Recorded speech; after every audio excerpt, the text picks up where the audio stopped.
வணக்கம். தலைப்புச் செய்திகளுடன் ஆரம்பமாகும் இன்றைய தேனாரம் செய்திகள். வவுணதீவு ஆயித்திய மலையில் மதுபான சாலை திறப்பதனை எதிர்த்த வவுணதீவு மக்கள். நீதிமன்ற உத்தரவின்படி புதுக்குடியிருப்பில் புலிகளின் புதையலை தேடி அகழ்வு பணி. திருகோணமலையில் 26 வயது இளைஞன் சுட்டுப்படுகொலை. ஜனாதிபதி தேர்தல் போட்டிக்களத்தில் 39 வேட்பாளர்கள். தொடர்கின்றது தேனாரம் செய்திகள். மதுபான சாலை திறப்பதற்கு எதிர்ப்பு தெரிவித்து வவுணதீவு ஆயித்திய மலை மக்கள் சமூக மட்ட அமைப்பில் ஏற்பாட்டில் அப்பிரதேச பொதுமக்கள் 18ஆம் தேதி வியாழக்கிழமை போராட்டத்தில் ஈடுபட்டனர். மண்முனை மேற்கு வவுணதீவு பிரதேச செயலகம் முன்பாக நடைபெற்ற இந்த ஆர்ப்பாட்டத்தில் பொதுமக்கள், சமூக ஆர்வலர்கள், தமிழ் கல்வி அபிவிருத்தி ஒன்றியம், சமூக மட்ட அமைப்புகள் சேர்ந்தவர்கள் பங்கு பெற்றினர்.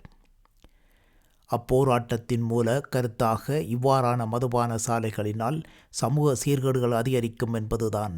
இப்போராட்டத்தில் பங்கு கொண்டோர் மட்டக்களப்பின் அபிவிருத்தி மதுபான சாலையா, அழிக்காதே அழிக்காதே கலாச்சாரத்தை அழிக்காதே, வேண்டாம் வேண்டாம் மதுபான சாலை வேண்டாம் போன்ற கோஷங்கள் எழுந்தன.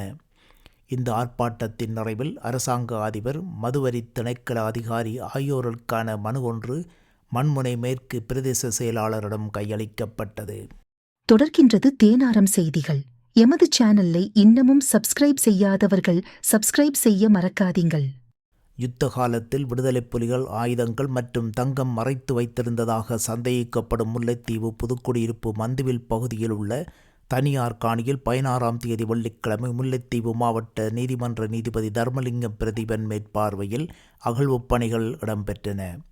புதுக்குடியிருப்பு போலீசாருக்கு கிடைக்கப்பெற்ற தகவலின்படி முல்லைத்தீவு மாவட்ட நீதிமன்ற நீதிபதியின் உத்தரவின் பேரில் போலீஸ் விசேட அதிரடிப்படையின் வெடிகுண்டு செயலிழப்பு பிரிவு, இராணுவத்தினர், கிராம சேவையாளர், புதுக்குடியிருப்பு போலீசாரும் இணைந்து அகழ்வுப் பணிகளை மேற்கொண்டனர். பல மணி நேரமாக ஃபைகோ இயந்திரத்தின் உதவியுடன் நடந்தேறிய அகழ்வின் போது எதிர்பார்த்தபடி எதுவும் கிடைக்கவில்லை என்பதனால் அவ்விடத்தில் ஒன்றுமே கிடைக்காத தோண்டப்பட்ட இடங்களை மீண்டும் மூட நடவடிக்கை எடுக்குமாறு நீதிபதி தர்மலிங்கம் உத்தரவிட்டார்.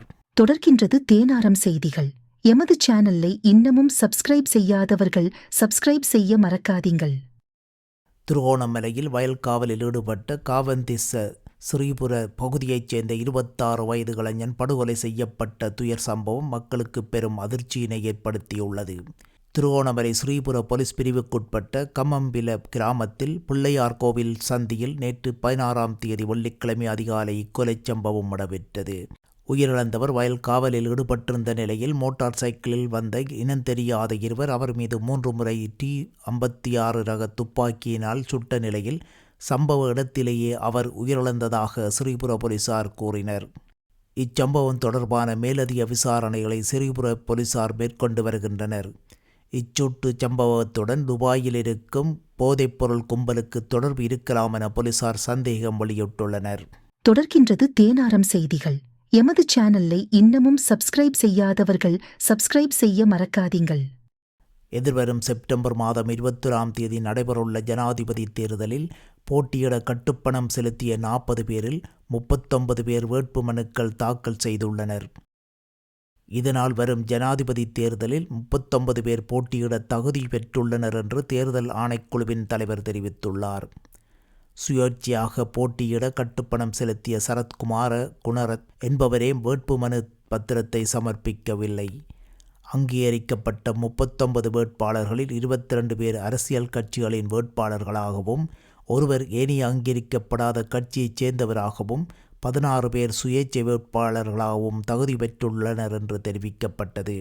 வேட்புமனு தாக்கலின் பின்னர் நேற்று முன்தினம் 15ஆம் தேதி தேர்தல் ஆணைக்குழுவின் தலைவர் RMAL ரத்நாயக்க நடத்திய செய்தியாளர் சந்திப்பிலேயே மேற்கொண்ட தகவல்கள் தெரிவிக்கப்பட்டன. மேலும் வேட்புமனு தாக்குதல் நிறைவடைந்துள்ளது. அனைவருக்கும் நன்றி. நீதியான முறையில் தேர்தலை நடத்த வேட்பாளர்கள் ஒத்துழைக்க வேண்டும்.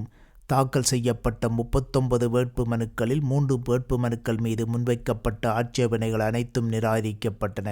சமூக வலைத்தளங்களூடாக தவறான மற்றும் வெறுப்பூட்டும் சித்தரிப்புகளுடனான பிரசாரங்களை மேற்கொள்வதை அனைவரும் தவிர்த்து கொள்ள வேண்டும். ஒரு வேட்பாளருக்கு மாத்திரம் விசேட சலுகை வழங்கும் ஊடகங்கள் தொடர்பில் அவதானம் செலுத்தப்படும். வேட்பாளர்கள் சுற்றுச்சூழல் பாதுகாப்பை கருத்தில் கொண்டு தேர்தல் பிரச்சாரங்களுக்கு பொலிதீன் மற்றும் பிளாஸ்டிக் ஆகியவற்றை பயன்படுத்துவதை தவிர்த்துக் கொள்ள வேண்டும் என்றும் கூறினார். இத்துடன் தேனாரம் செய்திகள் நிறைவு பெறுகின்றது. வணக்கம்.